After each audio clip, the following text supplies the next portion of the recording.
Good evening and welcome to Crosstalk. Now, this is a program where we look at matters governance, and mostly so when it comes to this country called Kenya. And one of the things that we'll be looking at today is integrity and governance in this country. Can these two go together? To help us get a better understanding of this, I have Waithera Gaitho, who's the Executive Director, Alternatives Africa, and I have Oscar Musonye. Oscar wears so many hats, but for today, you're the political guy. All right. Thank you. We started off by talking about integrity and politics. And I remember just before we started the show, one of the things that was probably coming clear, and mostly so from Musonye, was that there's almost no way you can put those two together. You cannot have integrity and politics in the same sentence in Kenya. That's my take, reason being. A lot of explanations have been given regarding what integrity is. But the explanation I choose to go with mostly to explain integrity is the ability to tell yourself the truth. To tell yourself? Yes. You know, people mistake integrity and honesty. Honesty is the ability to tell other people the truth. Integrity is the ability to be sincere with yourself, which I think has a great deficiency in our politics today, a very serious one. So for me, that would be my opening remarks, that politics and integrity, from where we stand, I wish you could repress it with impunity. That is what stands. Waithera, is it possible? I think it's possible. And I actually agree with Musonye that integrity is about self. Honesty is about others. But we have to look at what is the definition of politics. Yes. And again, integrity or even virtue. Yeah.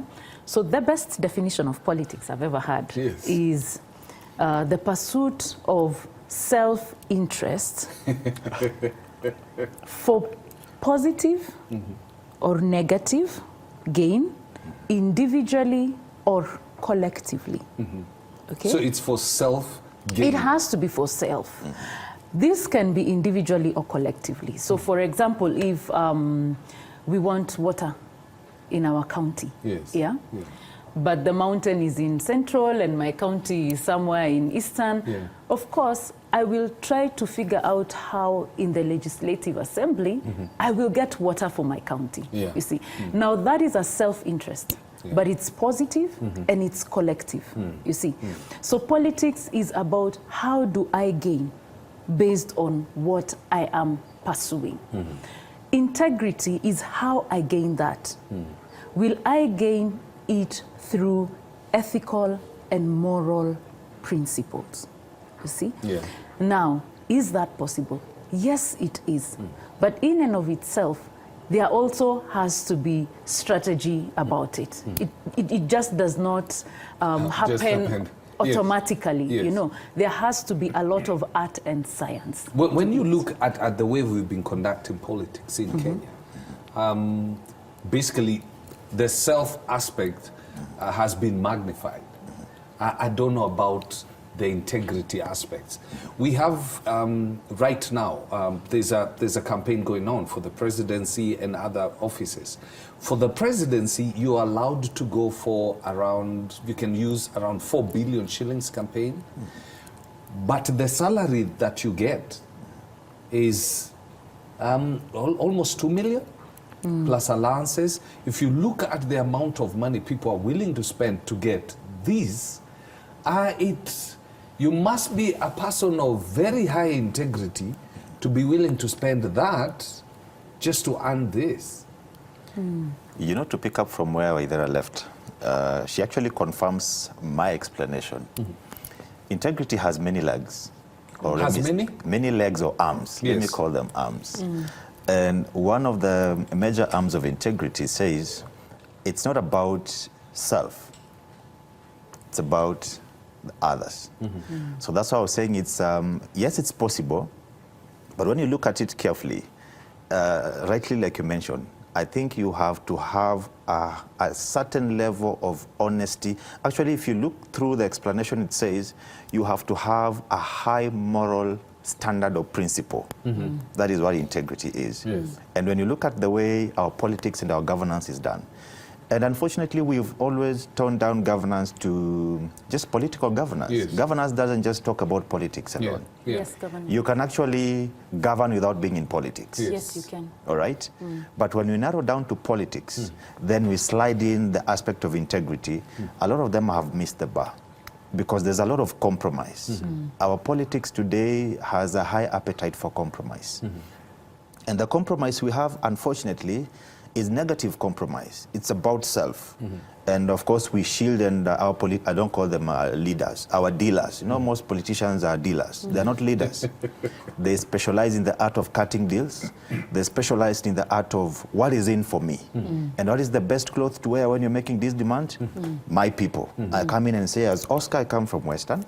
And what is in for the lawyers? So I come dressed as a lawyer. Yes. And I make a demand. Yeah. And when the reward is given to me as Oscar, not as lawyers.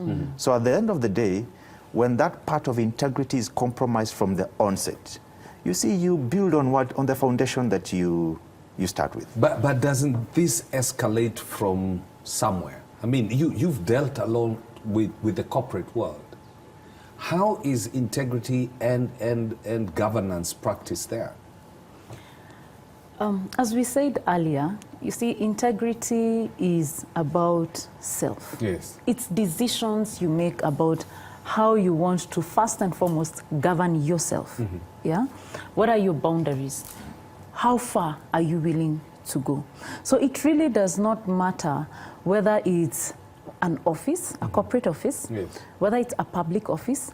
In fact, it doesn't even matter if it's your house. You see?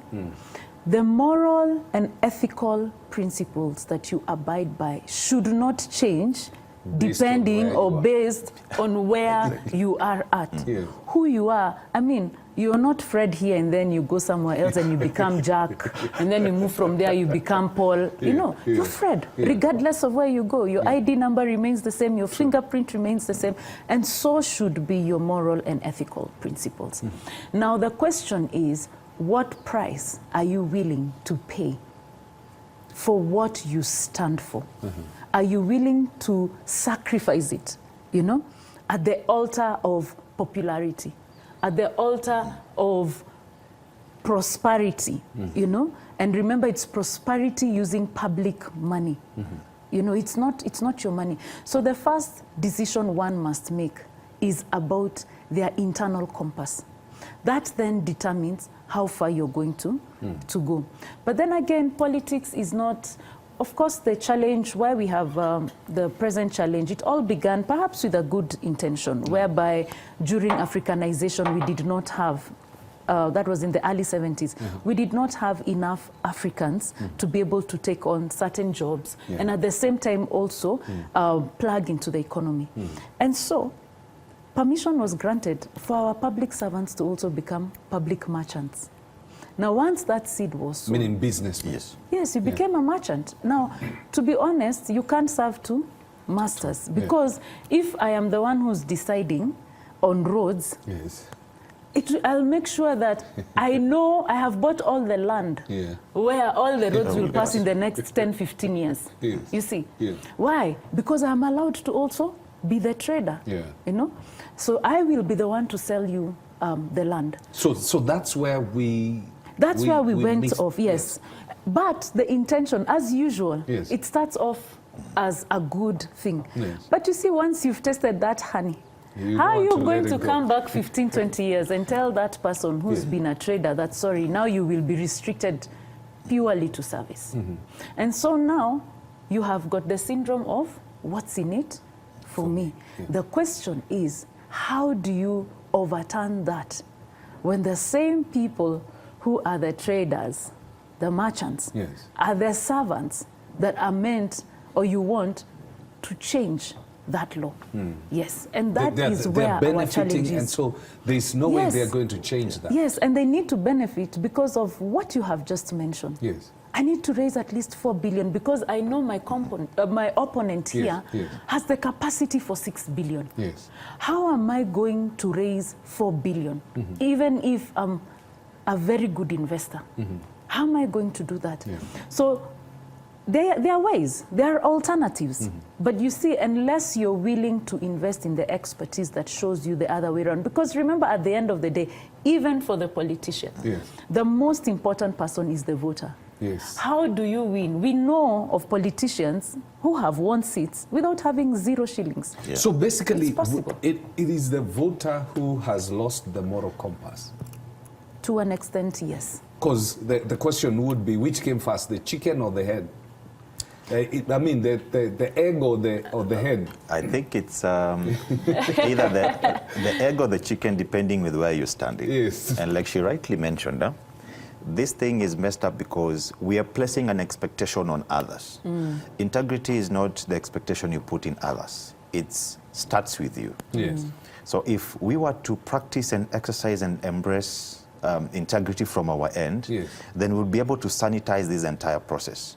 From the onset, the guy you want to entrust with your decision making in terms of a member of parliament and the guys who are in governance of the country, they compromise you from the onset. And then you get shocked when they start now displaying the compromise at a higher level.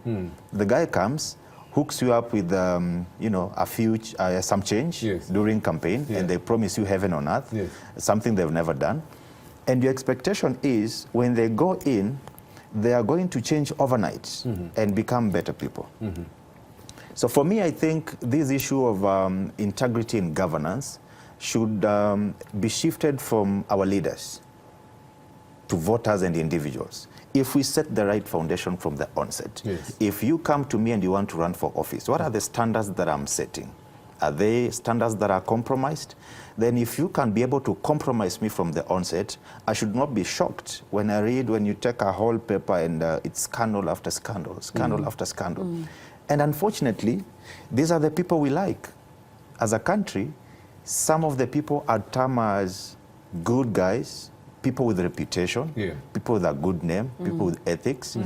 We seemingly just don't like them. We don't like people. They're boring. They're boring. We don't like, they're boring. So they're not interesting.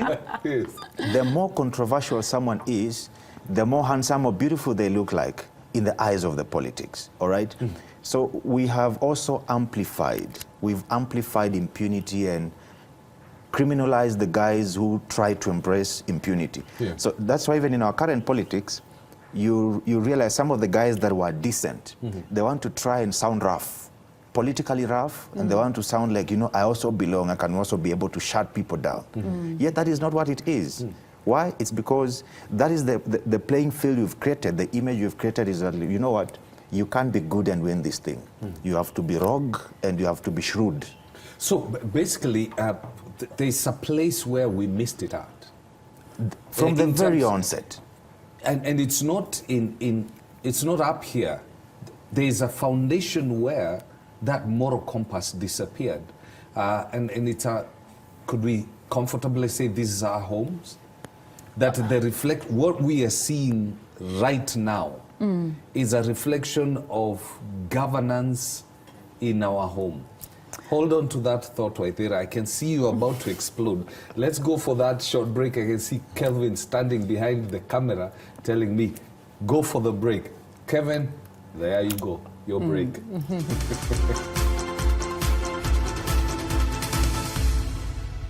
Tomorrow and Man Up. The money discussion continues. We are taught that we need to get a lot of it, so to speak, and we are striving to get a lot of it. But no one taught us how. What men need to do is first heal from whatever wounds they might have around money. Money does not spend itself. No. I must put my finger in the pocket or I must touch my phone. You've got to cause that to disengage. That's tomorrow and Man Up at 8:30 p.m.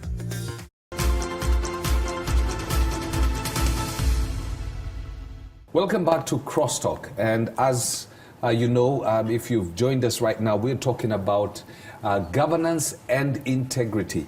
And I have Waithera Gaitho, the Executive Director of Alternatives Africa, and I have Oscar Musonye. And just before we went for the break, one of the things that I'd asked is, something must have broken down. And I brought it down to the family because of some things you're saying, both of you, that it is something to do with you personally. And how much price, what cost are you going to place on it? So the level of integrity in this country, is it indicative of the level of integrity within the smallest unit in our society, the family? Actually, that was one of the things when I was asked to come and speak that I thought about. You know, sometimes when you look at it from a country level or a company level, it's so humongous. Sometimes people can't, you know, tabulate it and, you know, bring it down to me, you know. But when you bring it to a home setting, and then now people begin to interact with the state of play. So first and foremost, in defense of Kenyans, many of us are on survival mode. And when you're on survival mode, you're not thinking of integrity, virtue, honesty. You're just thinking, how do I stay afloat? I need to protect my job, you know? I need to protect my social standing. It's always about survival, me. But think about it. If a family, a father and a mother in this case, okay, they're earning a salary, okay, but they don't have integrity. The first people who will suffer is their relationship. Because then there is no trust. True. Okay? And that means one is at any given time hiding something, whether it's information or a resource, whether that resource is financial, isn't it? Intellectual, you know, or even physical, like apartments. People hide that they own apartments. It's a popular thing these days. You know, I had a story of a lady who owned apartments and actually, no, she owned a house and it's the house they were living in, and she would write a letter as a landlord saying the way she will kick, you know, she will kick them out, you know. And it was her house. This guy would never have imagined that the wife can own a house in that particular suburb. That is an integrity issue, you know. But the question now is, how does that trickle down and look like for the children? It means that these children will always have a limitation in their prosperity. Why? There's an issue of morals and ethics with their parents. You get? So you find that children could suffer. To the children. And depending on the extremities of that lack of moral compass, it can be so bad that children lack a proper education. You know, it can be so bad that a family actually disintegrates because of lack of that moral. We are seeing it a lot. That moral and ethical principle. But then we also have to look at the why. Why is this person behaving in that particular manner? You know? But at the end of the day, that family is not living to its best experience. Kenya is said to have close to 80% Christian. So you're expecting that at home, some of the morals that are being taught to the kids are morals that, you know, integrity should be key, right? You know, one of the things, three things I'll say. One is initially the moral compass was flexible. Nowadays it's purely pointing south. It's constant. Truly. It's pointing south. It's constantly pointing south. Yes, it's never flexible. Survival. All right. Yes. Two, there's something she mentioned that there's a phrase we commonly say that charity begins at home. I don't know if most of us really mean it when we say it so. Leaders are a mere reflection of society. It's only that now they are under scrutiny. It's easy to see and identify the wrongs that they are doing. But if you are to scrutinize that family unit from where you come from, it's actually what is happening. This compromise and this lack of integrity starts at home. And I like what she said. I am married. If I lack integrity in my marriage, that is where the mess begins. I am a father to 4 daughters. I transfer the same to my 4 daughters. In the next few years, they become grown-up ladies. They get married. They transfer that lack of integrity and the bad manners that I've taught them. And before long, we have you see how Kenya is becoming worse? We have these guys that have now grown up, and they're now spreading what they were taught. And before long, we have a generation of a messed up country. Reason being, it started with one seed that was planted. It grew. Now we have the results, and it's now spreading. So this thing begins from home. As a father or as a husband, when I compromise when it comes to my wife, then it extends to my daughters. Thank God I have a son. I extend the same to my son, Sean. Before long, those are 5 seeds that I've planted. So I send a tag out there in the name of Sean. And I pray for him. Sean becomes somebody in society, someone of influence. And all of us are at a place of, at least we all influence people. I influence my family. You influence a number of people. I have a number of staff. So if I lack integrity, I transfer the same to the people that I influence.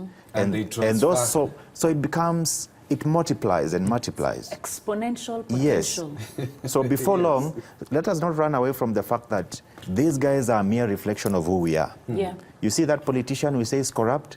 He's just an amplification of who you are. You know, like she was saying, you're on the road, and when the cop stops you, the first thing is you're not reaching out for your driving license, you're reaching out for your wallet. You know, I'm a chef, and you go to some places, and you know, these county events and stuff, someone tells you, know what, this thing is 500,000. Why don't you make it $1 million? I'll give you a kickback on this. We went to meet someone, and my wife does tendering, and you go to seek for a tender, and you're told, you know what, this money will go through this account, this will be your cut. It takes a lot of north moral compass to be there and be like, okay, if I don't do this, I'm going to lose it. So there's a lot of compromise, and that is who we are. That's what you're calling survival mode. That is survival mode, because remember, at the end of the day, a human being is all about resources, especially economic resources. In fact, socio-economic resources, because we have to put in education and health, and you know, and who doesn't want to give their children the best education? Who doesn't want to live in a good house? Who doesn't want to drive a good and comfortable car? Who doesn't want a holiday once in a while? Now, if I don't compromise, as Musonye is saying, all those dreams, they just begin to dissipate and disappear. And I'm thinking, how will I be able to maintain my social standing? So it stops being about what's best for the country, and you start beginning on what's best for me. So people don't do it because they want to. It's because there are no systems, structures, and processes to protect them from having to do that. But if those systems were there, people would be only too glad, at least a majority of them, they'd only be too glad not to have to do that. So it rises and falls again on leadership. But as we have said, you need to have a collective, a lot of leaders, or a very good strategy to ensure that Article 6 of the Constitution is adhered to. How do we ensure integrity in our leadership? If it's a marriage, how do we ensure that those vows that we made, we stand by them? What is it that corrupts, you know, that interest, that commitment to stick to those vows, you know, whether at house level or at country level. So the issue is, again, when you look at it, why are people behaving the way they are? It's survival mode. Nobody wants to struggle. Nobody wants to suffer. And so wanasema, for example, in Nairobi, Nairobi ni mji wa mawe. Shamba la mawe. Shamba la mawe. You get? And at the end of the day, who wants to go and find hungry children? So you talk about structures. What kind of structures do we need to put in place, both at the national level and at the lower level, the family unit level, so that we start producing what is right, but at the same time, like you said, we cannot trust man to just by his will to do the right thing. We put structures that will make sure you're doing the right thing. For me, I think it all, like I said, starts at the family level. That is the best unit you can ever initiate change from. If we, the leaders now have the capacity and the space to develop policies and come up with criteria, that we can be able to use to create an environment that encourages people to operate in integrity. Like you rightly mentioned, there's a lot of pressure currently. Everybody wants to look okay. When you go on Facebook, everybody is rich. Everybody is living. You know, currently, the moment I meet Waithera, where I stay, the car I drive, and the clothes that I wear have a way of defining me before I speak. So we have a lot of fools in good clothes. We have a lot of good people that are not meeting the standard. I mean, you go even to a place, a very decent person mentally and intellectually has no access. But forgive my language, this is a family TV gospel station. But allow me use the word. You meet a fool that is well packaged, being given an honorable reception, being given access to places that they do not deserve. So I think we should be able to shift this thing from just physical and narrow it down to character. Character is very key. We have a lot of people with bad character dressed in good appearance and being given access to the places they're not supposed to. So like you rightly asked, let it start from the family level. Once you fix the family level, it will spread out. And we also challenge our politicians to create an environment and come up with policies so that a young girl in Nairobi is not under pressure to compromise as a young girl, to go out with an old guy or to compromise with a boss somewhere to get a job. Because the moment you set that precedence, you'll have to continue with it to keep the job. And there's always something higher than what you have. Yeah, we talk about family, but we already have very bad-mannered leaders already in place.